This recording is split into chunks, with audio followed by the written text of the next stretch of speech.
Narito na ang pag-asang para sa iyo. 30 minuto ng pag-aaral, pagsasaliksik at pagbibigay kaalaman mula sa salita ng Diyos. Halina't kamtin ang pagpapalang hatid ng pag-asang para sa iyo.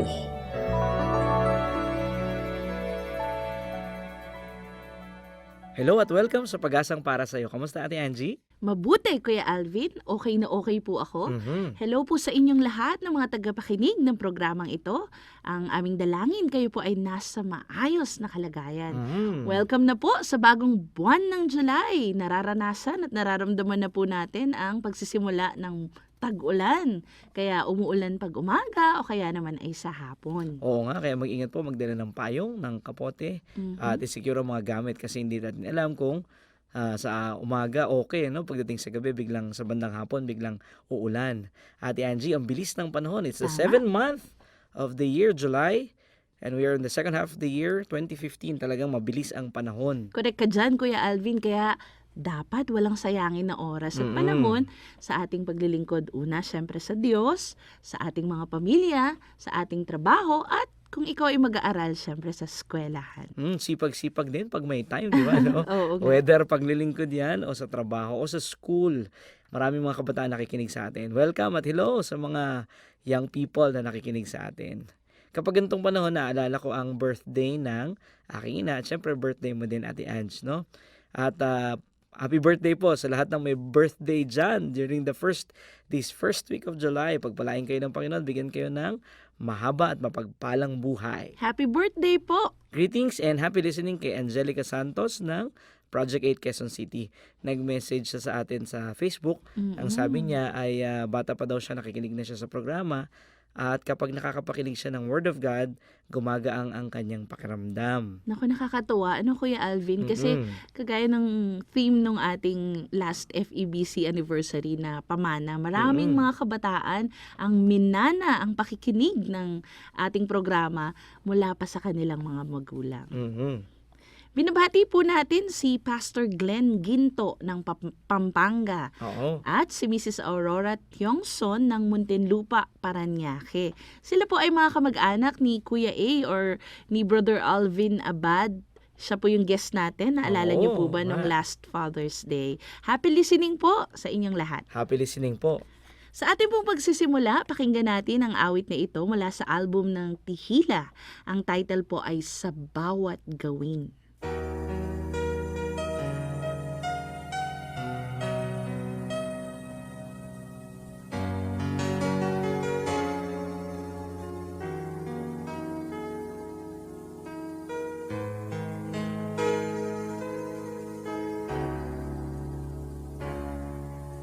Patnubay mo, O Diyos, ang aking samo.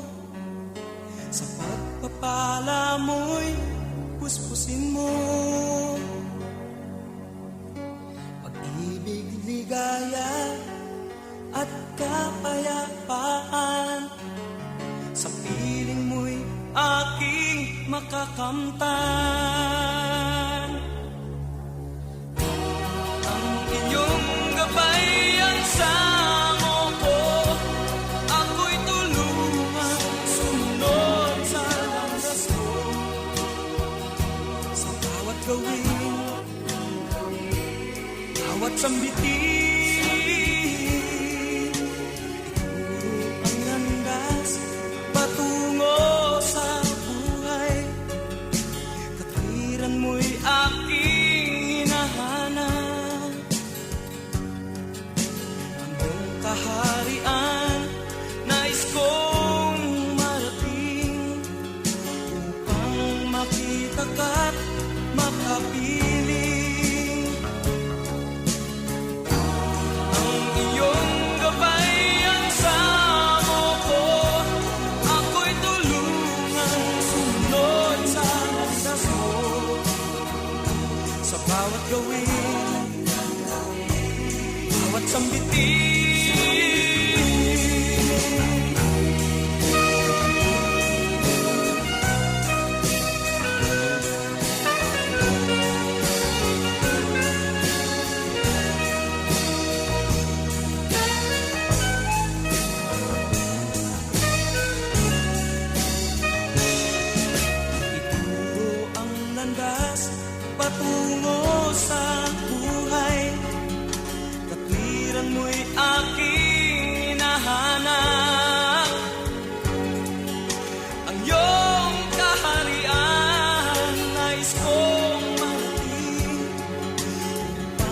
makita ka't makapiling. Ang iyong gabay ang samo ko, ako'y tulungang sumunod sa landas mo. Sa bawat gawin, bawat sambitin, sa bawat gawin, bawat sambitin.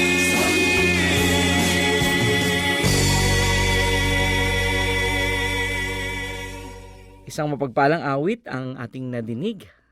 Napakaganda, no? Nare-remind tayo. Ang title niyan ay Sa Bawat Gawin mula sa album na Tihila. Tunay nga na bawat gawin natin sa buhay natin, sa salita o sa gawa, ay dapat ay napararangalan ang Panginoon. Mhm. Ate Ange, no?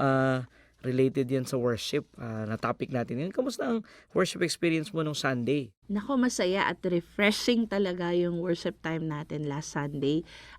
Nakakatuwa kasi it's always a joy to experience yung presence ng Lord and yung privilege to worship Him, di ba? To be with the brethren sa pagsamba sa Panginoon. At oo nga pala, syempre, ikaw ang speaker sa worship celebration that time.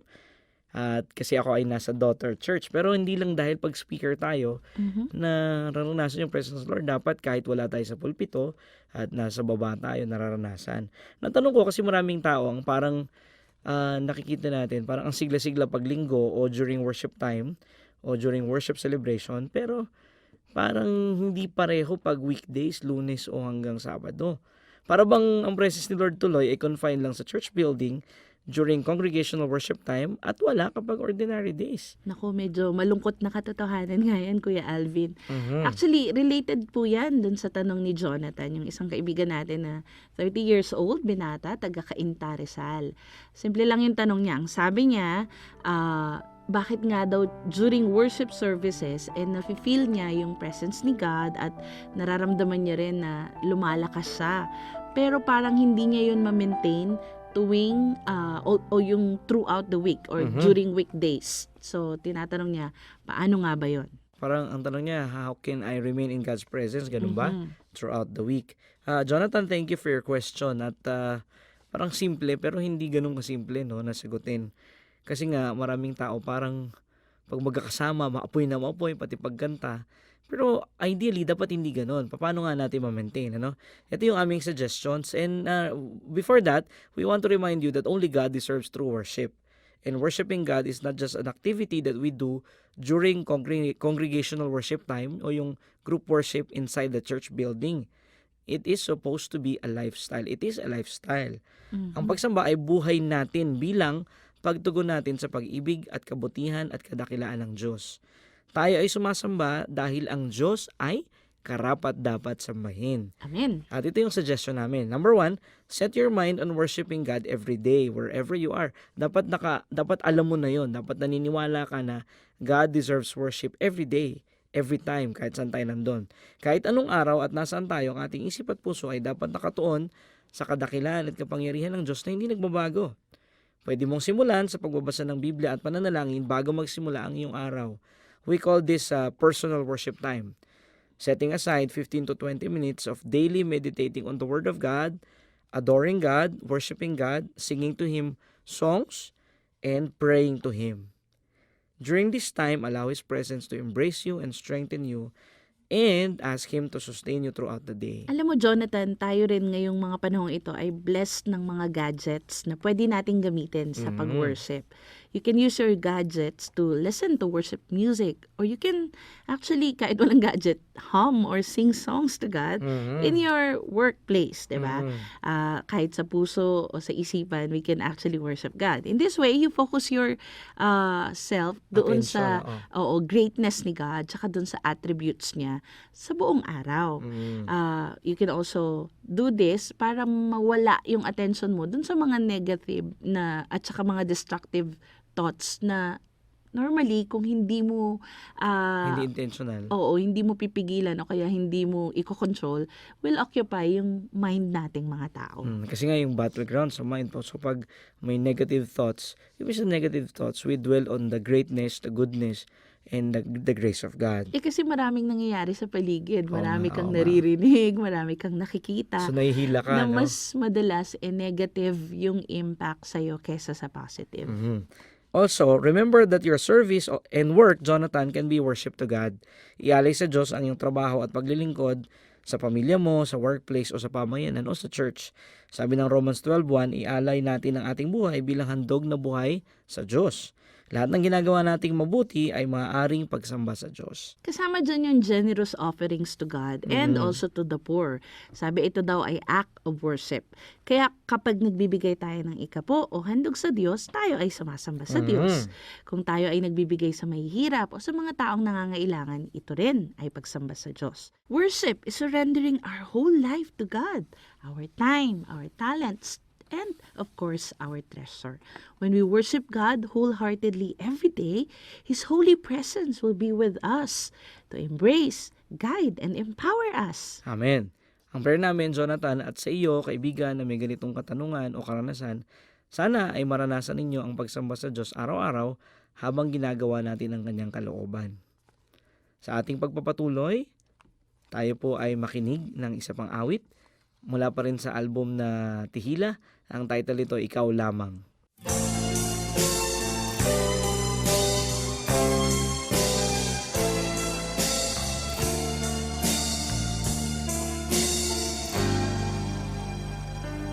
Ikaw lamang ang nararapat na papurihan.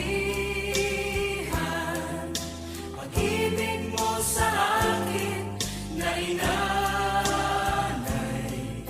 ang buhay ko sa'yo'y ibibigay. Ikaw lamang ang banal na Diyos, dakilang Hari at Panginoon ng aking buhay. Ikaw ang aking paglilingkuran. Ang pangalan mo'y aking pupurihin, ngayon at magpakailan pa man. Sa pagsikat ng araw hanggang sa magdilim, ika'y sasambahin. Ikaw lamang ang nararapat na papurihan. Pag-ibig mo sa akin na inanay, ang buhay ko sa'yo'y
napaka-sweet na awit na yon ay pinamagatang Ikaw Lamang mula sa album ng Tihila. Kaibigan, ikaw po ay nakikinig sa Pag-asang para sa'yo. Ate Angie, nung nakaraang linggo, ang topic natin ay yung part 2 ng The Walking Habit. Ipinaalala sa atin na dapat araw-araw ay lumakad tayong kasama ng Panginoon. No? This week, pupunta naman tayo sa pangalawang spiritual habit na kailangan natin para lumago sa relasyon natin sa Kanya. Ang title natin sa week na ito ay The Worshiping Habit, Part 1. Next time, itutuloy natin yung Part 2. No? Ito ay hango pa rin sa Intentional Moves, Book 2, Grow in Christ, na pinablish ng ICI Ministries, Philippines. Ang main text natin ay matatagpuan sa John 4:23-24. Mga kaibigan, samahan nyo kami magbasa. Kung may Bible kayo, hanapin nyo rin. Let us read. Yet the time is coming and has now come when the true worshipers will worship the Father in spirit and in truth. For they are the kind of worshipers the Father seeks. God is spirit, and His worshipers must worship in spirit and in truth. Amen. Our objectives in this study are, at the end of this two-part study, dapat ay we must understand what worship is and its importance in the Christian life. Number 2, we need to be able to know how one can express worship to God. And number 3, discover biblical ways of worshiping God. Maraming taong may iba't ibang pagkaunawa sa salitang worship o pagsamba. Kahit sa Kristiyanong kapulungan, iba't iba pa rin ang pagkaunawa ng marami. Sa iba, ang worship ay yung activity na ginagawa ng mga Christians pag worship service, usually pag linggo. Sa iba, ang worship ay ang iba't ibang expressions of worship tulad ng pagtataas ng kamay, pag-awit, pagpalakpak, pananalangin at ibang paraan. Sa ilan, ito ay pagbibigay ng kaloob at mga handog sa Diyos sa church. Kaibigan, matanong kita, ano ang iyong ideya tungkol sa worship o pagsamba? Unawain natin ang biblical worship. Sabi ng Romans 12:1, sabi ni Apostol Pablo, "Therefore, I urge you, brothers, in view of God's mercy, to offer your bodies as living sacrifices, holy and pleasing to God. This is your spiritual act of worship." The dictionary defines worship as, let me quote, reverent love and respect for a deity or sacred object. As Christians, however, we don't worship just any deity. In fact, we don't worship sacred objects.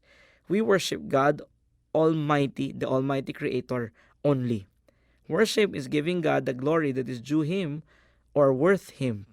God deserves everything that is excellent because He is the God of excellence. Worship is giving God pleasure in everything we are, everything we say, and everything we do. Kaya nga, ang pagsamba higit pa sa ating ginagawa kapag linggo, bagamat ito ay kasama sa pagsamba. Ito higit pa sa music at kantahan. Ang pagsamba ay pagsusuko ng buong buhay natin, mga salita, at ginagawa natin para parangalan ang Diyos. Kung evaluate natin ang ating buhay Kristiyano, kaibigan, ano-ano ang mga kaisipan mo tungkol sa pagsamba na hindi ayon sa Biblia? Siguro magandang tanongin din natin, bukod dun sa pag-reflect natin ng mga unbiblical ways of worshiping God, bakit ba tayo sumasamba? Why do we worship? Pag-usapan muna natin yan. First, because God deserves it. Psalms 89 verses 6-8 says, "For who in the skies above can compare with the Lord? Who is like the Lord among the heavenly beings? In the council of the holy ones, God is greatly feared. He is more awesome than all who surround Him. Who is like you, Lord God Almighty? You, Lord, are mighty, and your faithfulness surrounds you." Another psalm, Psalms 113, verses 5-6 says, "Who is like the Lord our God, the one who sits enthroned on high, who stoops down to look on the heavens and the earth." Kung alam mo kung sino ang Diyos, kaibigan, at kung ano ang halaga niya sa iyong buhay, ito ang magtutulak o magmotivate sa iyo na sumamba ng buong puso. Karapat-dapat ang Diyos sa lahat ng ating pagpupuri. Siya ang manlilikha ng lahat ng bagay. Kung wala siya, wala tayo at walang anumang bagay sa mundo. That's number 1, because He deserves to be worshipped. Second, because you desire Him, we desire Him. Psalm 63 verse 1 says, "You are God, you God are my God, earnestly I seek you." Sabi ng psalmist, "I thirst for you, my whole being longs for you, in a dry and parched land where there is no water." Psalm 63 verse 1. Man normally pursues so many other things, but only God can truly satisfy man. Ang pagsamba ay nagsisimula sa desire na makilala ang Diyos ng lalo pa, ang lalo pang maging malapit sa Kanya. Ito'y paghahanap sa Diyos ng buong puso at lakas, sapagkat sa Kanya lamang natin matatagpuan ang kahulugan at kalakasan ng ating buhay. Kaibigan, gaano kahalaga ang Diyos sa iyo? Paano mo ipinapakita na hinahanap o ninanais mo siya? Katulad ba ng isang usa na nauuhaw sa tubig o yung isang tao na nag-exercise tapos uhaw na uhaw? Do you thirst for God? Do you long for God? Ano-ano ang mga pamamaraan ng pagsamba? Pag-usapan natin yan. What are the acts of worship? Kasi hindi lang tayo sumasamba dahil mahal natin si Lord, dahil He deserves it, and because we desire Him. But the Bible also teaches us that there are biblical acts of worship. First of all, the term surrender. You will bow down to who you worship. Worship is surrendering our lives to God. Psalms 95 verse 6 to 7. Come, let us bow down in worship. Let us kneel before the Lord our Maker. For He is our God, and we are the people of His pasture, the flock under His care. Ang pagsamba ay pagsusuko ng ating kabuuan sa Diyos. Ito ay isang attitude na nagpapakita na Siya lamang ang tunay na makapangyarihan. Kapag tayo sumasamba, ay pinapahayag natin ang ating pagtitiwala sa Kanya at sa kakayahan niyang itaguyon tayo. Kaya tayong itaguyod ng Diyos. Hindi mapapantayan ang Kanyang kapangyarihan. Paano ipinapakita ng iyong buhay na naniniwala ka na ang Diyos ang makapangyarihan sa lahat? Nahihirapan ka bang yumuko o sumuko sa Diyos? Bakit, kaibigan? Second, worship is not only surrender, it is reverential fear. You will fear God, for He is holy. Psalms 96 verse 9 we read, Worship the Lord in the splendor of His holiness, tremble before Him all the earth. Ang pagsamba ay pagkakaroon ng banal na pagkatakot sa Diyos. Ipinapakita natin ito kapag tayo ay natatakot sa Diyos na nirerespeto natin siya at ang kanyang kabanalan. To seek Him in worship is to live a life pleasing unto God. Paano mo ipinapakita sa iyong buhay na ikaw ay may banal na pagkatakot sa Diyos? Kapag tayo pala ay natatakot sa Panginoon sa isang banal na kaparaanan, iningatan natin ang ating buhay, tayo ay sumasamba sa Diyos. Third, service. You will serve whoever has your heart. Matthew 4:10 says, Worship the Lord your God and serve Him only. Ang pagsamba sa Diyos ay paglilingkod sa Diyos ng buong puso at lakas. Kaya dapat sa lahat ng ginagawa natin, siya ay napararangalan. Romans 12:1 and 2 tells us that true worship is a living sacrifice. Let me read again. Therefore, I urge you, brothers and sisters, in view of God's mercy, to offer your bodies as a living sacrifice, holy and pleasing to God. This is your true and proper worship. Do not conform to the pattern of this world, but be transformed by the renewing of your mind. Then you will be able to test and approve what God's will is, His good, pleasing, and perfect will. Fourth act of worship is lavished offerings. 1 Chronicles 21:24, King David speaking, but David replied to Arauna, No, I insist on paying the full price. I will not take for the Lord what is yours or sacrifice a burnt offering that costs me nothing. Naunawaan ni David na sa tunay na pagsamba sa Diyos, walang kaloob na mahal. Those who seek God in worship understand that there is no offering too costly to fit God, who is the source of everything. Think about this, my friend. God does not deserve any leftover. He doesn't beg for our time. He is God and deserves nothing but the best. Fifth, and lastly, laying down of life.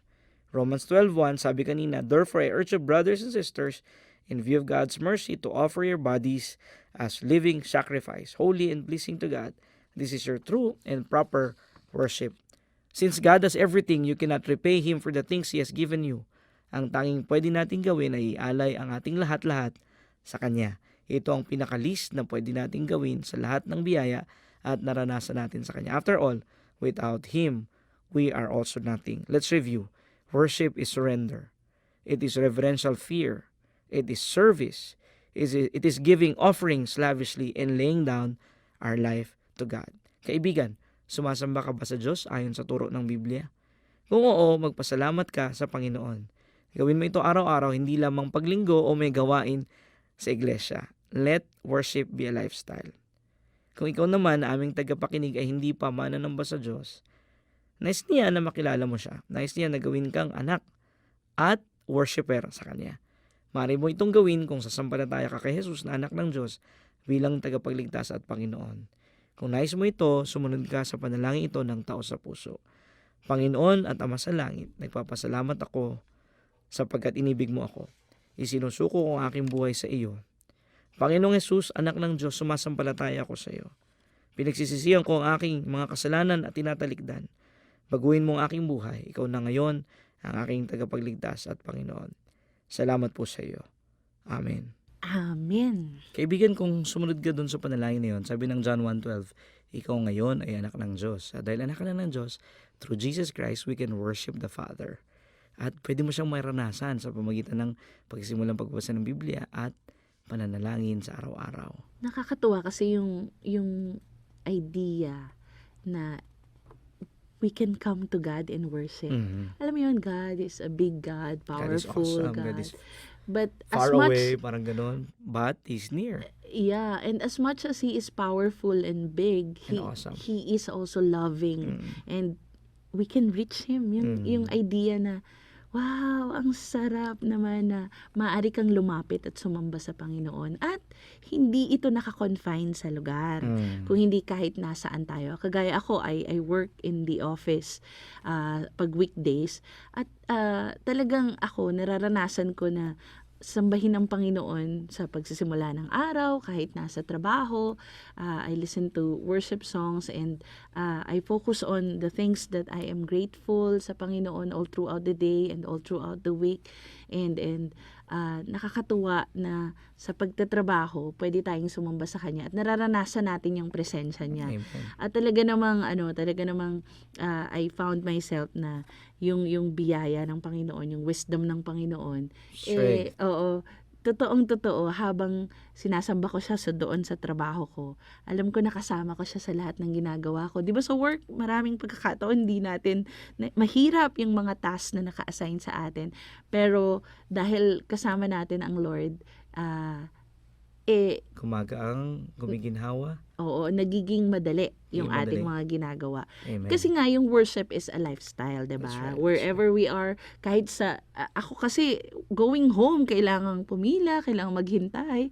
Pero kahit doon sa mga pagkakataong iyon, we can worship God. Amen. Kaya tama si Jesus.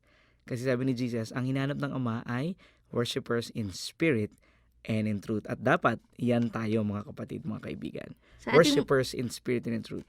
Sa ating mga tagapakinig, saan man sila naroroon, housewives na nagtatrabaho sa bahay, Nagluluto, nagano ba? oo, we can worship God sa ating mga sariling tahanan, students who are waiting for their next subject, kaya working on their assignments and papers, can also worship God saan man sila naroroon o ano man yung ginagawa nila. Amen.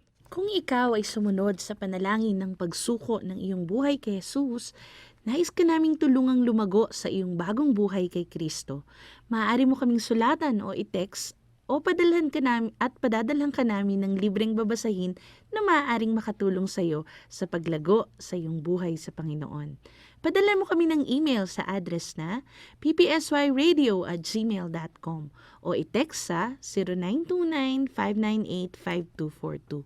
Again, that's ppsyradio@gmail.com and our number is 0929-598-5242. You can also join our Facebook group. Look for Pag-asang Para Sa'yo Radio. If you have recently joined our FB group, thank you very much. We are very glad to be friends with you. Hanggang sa muli, ako si Ate Angie. Nawa kayo po ay mapagpala o napagpala sa programang ito. Ako naman si Kuya Alvin. Let us worship God Almighty. Ito ang pag-asang para sa iyo.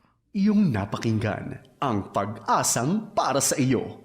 Inihatid ng Philippines General Council of the Assemblies of God sa pakikipagtulungan ng FEBC Philippines at ng 702 DZAS, Agapay ng Sambayanan.